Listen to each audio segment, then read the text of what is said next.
Good morning everyone. हम inorganic की एक यूनिट के बारे में पढ़ रहे थे। इनऑर्गेनिक की जो चौथी यूनिट आपकी वो चल रही थी, ठीक है, जिसमें आपने जो पहला चैप्टर था वो था एसिड और बेस, ठीक है। उसके अंदर जो सेकंड चैप्टर है वो आपका नॉन एक्वस सॉल्वेंट, ठीक है। उसी यूनिट के अंदर ये आपका सेकंड चैप्टर है नॉन एक्वस सॉल्वेंट, ठीक है। तो सबसे पहले देखते हैं कि नॉन एक्वस सॉल्वेंट होता क्या है, किसे कहते हैं नॉन एक्वस सॉल्वेंट। देखो सॉल्वेंट दो तरह के होते हैं, ठीक है। एक होते हैं एक्वस सॉल्वेंट यानी कि जलीय विलायक, और एक होते हैं अजलीय विलायक यानी कि नॉन एक्वस सॉल्वेंट। जलीय विलायक कौन से होते हैं? देखो जलीय विलायक में जैसे अपने बात करते हैं जल की, ठीक है, जलीय विलायक में जल आता है, ठीक है। और अजलीय विलायक कौन से होता है? जैसे इसके नाम से पता लगता है अजलीय विलायक या नॉन एक्वस सॉल्वेंट यानी कि जल के अलावा, ठीक है, जल के अलावा ऐसे विलायक या ऐसे सॉल्वेंट जो अन्य पदार्थों को अपने अंदर घोलने की क्षमता रखते हैं, ठीक है। जल के अलावा ऐसे सॉल्वेंट जो अदर मटेरियल्स को अपने अंदर डिसॉल्व करने की कैपेसिटी रखते हैं, अपने अंदर घोलने की जो क्षमता रखते हैं, वो होते हैं नॉन एक्वस सॉल्वेंट। और इस चैप्टर के अंदर अपने दो तरह के नॉन एक्वस सॉल्वेंट के बारे में पढ़ेंगे। एक होगा द्रव अमोनिया, लिक्विड अमोनिया, और एक होगा द्रव सल्फर डाइऑक्साइड, ठीक है। एक पढ़ेंगे अपने लिक्विड अमोनिया NH3 और एक पढ़ेंगे अपने सल्फर डाइऑक्साइड। इन दोनों के बारे में अपने पढ़ना है, ठीक है। तो आज तो सिर्फ अपने बेसिक पढ़ेंगे कि नॉन एक्वस सॉल्वेंट, इसका क्लासिफिकेशन पढ़ेंगे, इसकी फिजिकल प्रॉपर्टी पढ़ेंगे सॉल्वेंट की, और सॉल्वेंट की उसके बाद पढ़ेंगे अपने केमिकल प्रॉपर्टी के बारे में पढ़ेंगे। तो सबसे पहले तो अपने इसके देखते हैं क्लासिफिकेशन, ठीक है। देखो प्रोटॉन के प्रति जो व्यवहार है सॉल्वेंट का, ठीक है, सॉल्वेंट का प्रोटॉन के प्रति जो व्यवहार होगा उस व्यवहार के आधार पर सॉल्वेंट जो होते हैं वो उसको अपने तीन कैटेगरी में क्लासिफाई कर सकते हैं। एक होते हैं प्रोटिक, ठीक है, विलायक, एक होते हैं अप्रोटिक विलायक, और एक होते हैं उभयप्रोटिक विलायक, ठीक है। प्रोटिक विलायक कौन से होते हैं? प्रोटिक विलायक वो होंगे जिनके मॉलिक्यूलर फॉर्मूला में क्या होगा? प्रोटॉन होगा, ठीक है। ऐसे विलायक जिनके मॉलिक्यूलर फॉर्मूला में क्या होगा, जिनके अणुसूत्र में क्या होगा? प्रोटॉन होगा, वो होते हैं प्रोटिक विलायक, ठीक है। और प्रोटिक विलायक दो तरह के अपने दो भागों में बांट सकते हैं, एक होते हैं अम्लीय और एक होते हैं क्षारीय विलायक। जो अम्लीय विलायक होंगे जैसे HF है, HCl है, ये अम्लीय विलायक है जो क्या देंगे? प्रोटॉन देंगे। अम्लीय विलायक वो होंगे जो प्रोटॉन देंगे, और क्षारीय विलायक वो होंगे जो प्रोटॉन को क्या करेंगे? बैन करेंगे, जैसे कि NH3 अमोनिया और पिरीडीन है, ठीक है। तो प्रोटिक विलायक वो होंगे जिनके मॉलिक्यूलर फॉर्मूला में क्या होगा? प्रोटॉन होगा, और ये दो तरह के हो सकते हैं, एक अम्लीय विलायक और क्षारीय विलायक। अम्लीय विलायक प्रोटॉन देंगे और क्षारीय विलायक प्रोटॉन को एक्सेप्ट करेंगे। उसके बाद आते हैं अप्रोटिक विलायक, ठीक है। अप्रोटिक विलायक वो होंगे जिनके मॉलिक्यूलर फॉर्मूला के अंदर जो होता है वो जो प्रोटॉन है वो हो भी सकता है और नहीं भी हो सकता। लेकिन ये जो अप्रोटिक विलायक है इनको अप्रोटिक इसलिए बोले क्योंकि ना तो ये प्रोटॉन को लेते हैं और ना ही प्रोटॉन को ये देते हैं, ठीक है। ना तो एक्सेप्ट करते हैं ना डोनेट करते हैं। इसके अंदर जैसे कि बेंजीन, ठीक है, और कार्बन टेट्राक्लोराइड CCl4। उसके बाद उभयप्रोटिक विलायक, ठीक है। उभयप्रोटिक जो विलायक है वो ऐसे विलायक होते हैं जो कंडीशन के हिसाब से प्रोटॉन ले भी सकते हैं और प्रोटॉन दे भी सकते हैं। वो डिपेंड करेगा कंडीशन कैसी है, कंडीशन के हिसाब से उनकी नेचर होती है, ठीक है, कि वो प्रोटॉन ले भी सकते हैं और प्रोटॉन दे भी सकते हैं। उनको बोलते हैं उभयप्रोटिक विलायक। जैसे कि अपनी बात करते हैं H2O, ठीक है, और एसिटिक एसिड, ये क्या होते हैं? उभयप्रोटिक विलायक होते हैं, ठीक है।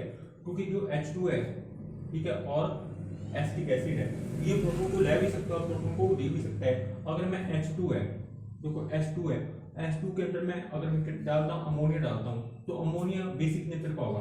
अमोनिया क्या होगा? बेसिक नेचर का। अब अमोनिया बेसिक नेचर का होगा तो अमोनिया क्या करेगा? अमोनिया प्रोटॉन को एक्सेप्ट करेगा, और वो प्रोटॉन एक्सेप्ट कहाँ से करेगा? H2O से। तो मतलब कि इस केस में अमोनिया के साथ H2 जो होगा वो क्या करेगा? प्रोटॉन दे रहा है। अब H2 प्रोटॉन दे रहा है तो यहाँ पे H2 की नेचर कैसी हो जाएगी? एसिडिक नेचर हो जाएगी, ठीक है, यानी कि यहाँ पे H2 प्रोटॉन दे रहा है। अब ये जो H2 है ये प्रोटॉन ले भी सकता है, ठीक है। अगर H2 है उसकी क्रिया अपने एसिड के साथ करवा रहे हैं तो एसिड क्या होता है? एसिडिक नेचर का होता है, एसिड होता है। उस कंडीशन में इसकी नेचर कैसे हो जाएगी? बेसिक।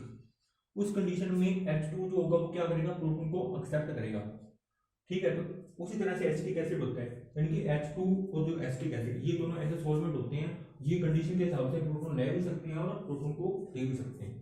तो ये हो गया आपके उभयप्रोटिक विलायक। उसके बाद है classification based on the nature of ionic compound, ठीक है। जो आयनिक कंपाउंड होंगे, मतलब कि जो कंपाउंड होते हैं उनकी जो आयनिक नेचर होती है, आयनिक नेचर के आधार पर भी क्या कर सकते हैं, अपने सॉल्वेंट का क्लासिफिकेशन कर सकते हैं। ठीक है।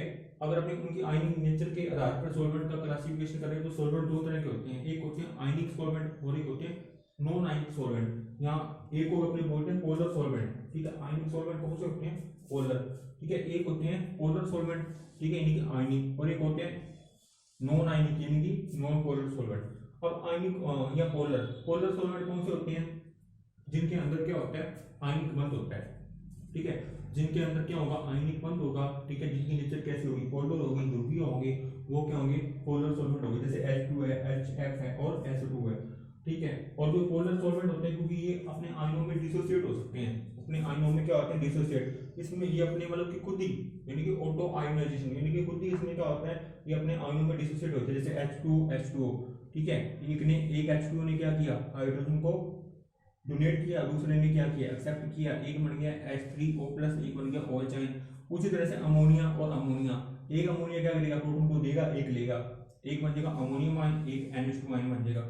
ठीक है। इस तरह से अपने आयनों में क्या होते हैं, ये डिवाइड हो जाते हैं। इसलिए क्या करते हैं, ये वैक्यूम का चालन है कि इलेक्ट्रिक करंट का क्या करते हैं, और अपने अंदर से इलेक्ट्रिक करंट को फ्लो करते हैं। ठीक है। तो ये हो गया आपके आयनिक या पोलर सॉल्वेंट। और नॉन पोलर सॉल्वेंट वो होंगे जिनके अंदर आयनिक बंध नहीं होता। ठीक है। इनकी प्रकृति जो होगी वो आयनिक नहीं होगी। ठीक है। कैसी होगी, अध्रुवीय प्रकृति की होते हैं। ठीक है। इसलिए इसको क्या बोलते हैं, नॉन पोलर सॉल्वेंट बोलते हैं। और ये धारा का प्रवाह नहीं कर सकते हैं। ठीक है। और इसमें स्वतः आयन का गुण नहीं होगा, यानी कि ये ऑटो आयनाइज नहीं हो सकते। ठीक है। और इसके अंदर अपने बात करते हैं जैसे कि कार्बन टेट्राक्लोराइड और बेंजीन। ठीक है। तो ये थे आपके सॉल्वेंट। ठीक है। ये आपके हो गए सॉल्वेंट का क्लासिफिकेशन हो गया। पहले प्रोटॉन के प्रति व्यवहार के आधार पर तीन प्रकार के होते हैं। उसके बाद है जो कंपाउंड है उसके अंदर जो आयनिक नेचर है। ठीक है। कंपाउंड के आयनिक नेचर के आधार पर दो प्रकार के होते हैं, आयनिक और नॉन आयनिक। ठीक है। उसके बाद अपने पढ़ेंगे फिजिकल प्रॉपर्टी और केमिकल प्रॉपर्टी ऑफ सॉल्वेंट। ठीक है। पहले अपने देखते हैं फिजिकल प्रॉपर्टी। ठीक है। सॉल्वेंट की फिजिकल प्रॉपर्टी, इसमें पहले फिजिकल प्रॉपर्टी वो मेल्टिंग पॉइंट और बॉइलिंग पॉइंट आता है। कौन सी, मेल्टिंग पॉइंट और बॉइलिंग पॉइंट। ठीक है। और देखो किसी भी सॉल्वेंट का मेल्टिंग पॉइंट और बॉइलिंग पॉइंट इस रेंज का होना चाहिए कि वो ज्यादा से ज्यादा समय तक क्या हो, द्रव अवस्था में बना रहे। ठीक है। क्योंकि अगर बॉइलिंग पॉइंट कम होगा तो वो जल्दी जल्दी क्या हो जाएगा, बॉइल हो जाएगा, यानी कि वेपर फेज में चला जाएगा। और अगर मेल्टिंग पॉइंट कम होगा सॉल्वेंट का तो वो किस में चला जाएगा, फिर वो ठोस अवस्था में चला जाएगा। ठीक है। तो कोई भी लिक्विड है अगर उसको अपने विलायक के रूप में ले रहे हैं तो उसका मेल्टिंग पॉइंट और बॉइलिंग पॉइंट इस रेंज का होना चाहिए कि वो लंबे समय तक लिक्विड फॉर्म में रहे। विस्कोसिटी, ये आपको पता है विस्कोसिटी क्या होती है, ये द्रवों के प्रवाह का क्या करती है, विरोध करती है। ठीक है। जब द्रव प्रवाहित होता है तो उनकी सतहें क्या होती है, उनके बीच में घर्षण बल लगता है। ठीक है। द्रवों के प्रवाह का मतलब कि विरोध जो होता है वो होता है विस्कोसिटी। ठीक है। और किसी भी विलायक की विस्कोसिटी हमेशा क्या होनी चाहिए, कम होनी चाहिए। ठीक है। ताकि उस विलायक को अगर अपने फिल्टर करते हैं, ठीक है, उसका फिल्ट्रेशन करते हैं तो उसमें अपने को उसका क्रिस्टलीकरण नहीं होता, उसका फिल्ट्रेशन है वो आसानी से हो जाता है। ठीक है। उसके बाद इसमें जो मेन प्रॉपर्टी आती है, ठीक है, जो मेन प्रॉपर्टी आती है वो होता है डाई इलेक्ट्रिक कांस्टेंट। ठीक है। ये इंपॉर्टेंट है, डाई इलेक्ट्रिक कांस्टेंट क्या होता है, किसी भी विलायक का डाई इलेक्ट्रिक कांस्टेंट क्या होता है। देखो सबसे पहले तो इसकी डेफिनेशन आपको पता होना चाहिए कि डाई इलेक्ट्रिक कांस्टेंट होता क्या है। ठीक है। डाई इलेक्ट्रिक कांस्टेंट अपने कहते हैं किस्म है। ठीक है। देखो डाई इलेक्ट्रिक कांस्टेंट क्या होता है कि किसी भी विलायक द्वारा, ठीक है, किसी भी विलायक द्वारा विलयशील पदार्थ के आवेश को उदासीन करने की क्षमता उसकी कहलाती है डाई इलेक्ट्रिक कांस्टेंट। ठीक है। किसी भी विलायक द्वारा विलयशील पदार्थ पर जो आवेश होता है पॉजिटिव और नेगेटिव चार्ज होता है उसको उदासीन करने की क्षमता क्या होती है, डाई इलेक्ट्रिक कांस्टेंट होती है। देखो जैसे आपने NaCl लिया, NaCl क्या होता है, आयनिक पदार्थ होता है NaCl। ठीक है। इसमें Na पे क्या आता है पॉजिटिव और Cl पे क्या आता है नेगेटिव। ये एक आयनिक पदार्थ है, इसको आपने वाटर में डाल दिया, ये आयनिक पदार्थ है, इसको अपने वाटर में डालेंगे तो वाटर यानी कि जलीय विलायक में डालेंगे तो इसमें देखो जो आयनिस होते हैं Na प्लस और Cl माइनस, इसमें क्या होता है आकर्षण बल होता है। इसमें क्या होता है आकर्षण बल। ठीक है। इसमें क्या होता है आयनिक बंध होता है, आयनिक बॉन्ड होता है। ठीक है। तो इसमें आकर्षण बल होता है, तो इसको आपने इसमें डालना है, जल में डालना है, तो जल में डालने के तो ये जल में क्या होगा, डिसॉल्व होगा, क्योंकि जल क्या है, पोलर सॉल्वेंट है और ये भी क्या पोलर है। तो लाइक डिसॉल्व लाइक पोलर जो होगा वो पोलर में डिसॉल्व होगा। तो जो जल के अणु क्या करेंगे, जल के अणु जो होते हैं वो Na प्लस और Cl माइनस, ठीक है, कि बीच के आकर्षण को क्या कर देते हैं, समाप्त कर देते हैं। ठीक है, जिस विलायक का जितना डाई इलेक्ट्रिक स्थिरांक होगा वो उच्च होगा, उतना ही क्या करेगा, वो आयनों के बीच में लगने वाले आकर्षण बल को क्या कर देगा, न्यूट्रलाइज कर देगा, और वो आयन और जल के अंदर क्या हो जाएंगे, फिर डिसॉल्व हो जाते हैं। ठीक है, इसलिए कहा जाता है कि जिस विलायक का डाई इलेक्ट्रिक स्थिरांक उच्च होता है वो उत्तम विलायक होता है, यूनिवर्सल सॉल्वेंट। देखो अगर अपने तुलना करते हैं H2O की, देखो H2O की अगर अपने बात करते हैं, जल की बात करते हैं, तो जल का डाई इलेक्ट्रिक कांस्टेंट जो होता है वो कितना होता है, 80 होता है। कितना होता है, 80। और द्रव अमोनिया का डाई इलेक्ट्रिक कांस्टेंट कितना होता है, 22।